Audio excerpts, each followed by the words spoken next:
might I add. Besides winning this thing, probably the highlight of the evening is them finding out that they will be featured on McDonald's tray liners next week in all of our restaurants. Just saying. So I think we all have to go in McDonald's next week. Is that what you're saying, Bob? If they want. The 2014 Teacher of the Year is Patrick Boyko of Thomas Jefferson High School.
Ho, ho.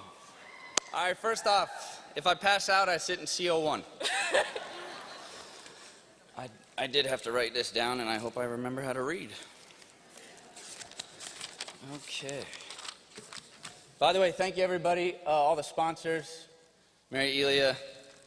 Boy, am I nervous. And it's still setting in. Okay, so I have to thank my parents. My father, he passed away years ago. And my mother, who's here tonight in the audience. Thank you, Mom. I thank them for pushing me at a young age to respect learning and to realize that learning never ends, no matter how old you become.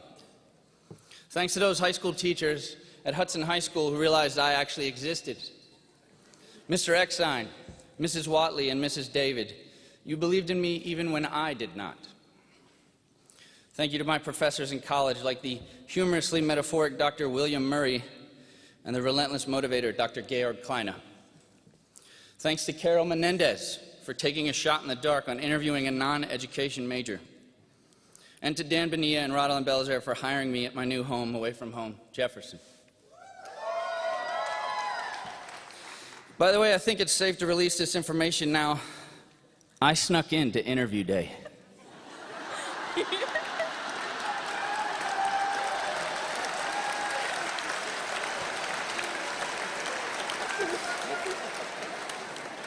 Thanks to all my colleagues at Jefferson for being such a supportive and positive team, especially the tight-knit social studies team. I love you guys. No push-ups. That's an inside joke, sorry. Thanks to my new principal, Van Ayers, for completely supporting these unique ideas I wanted to try. And I thank him for being such a driving force and dynamic leader at my school.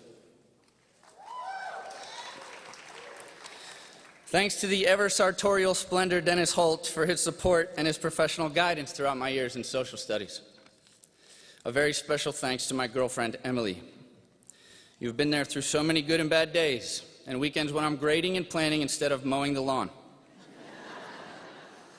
You help the bad days melt away and allow me to replace them with a positive outlook on all things. I love you.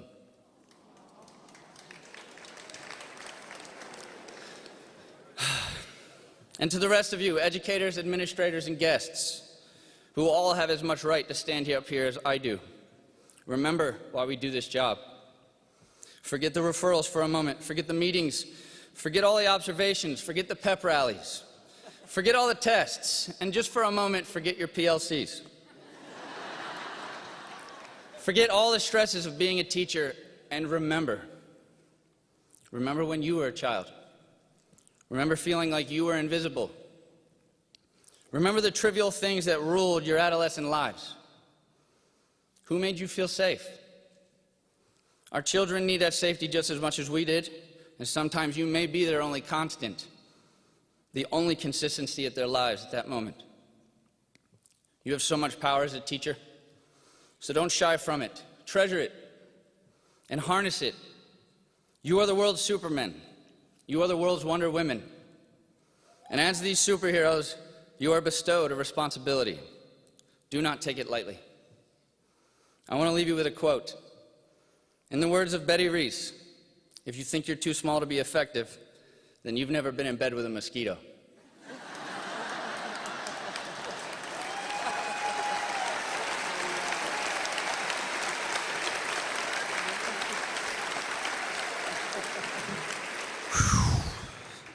Thank you for this honor.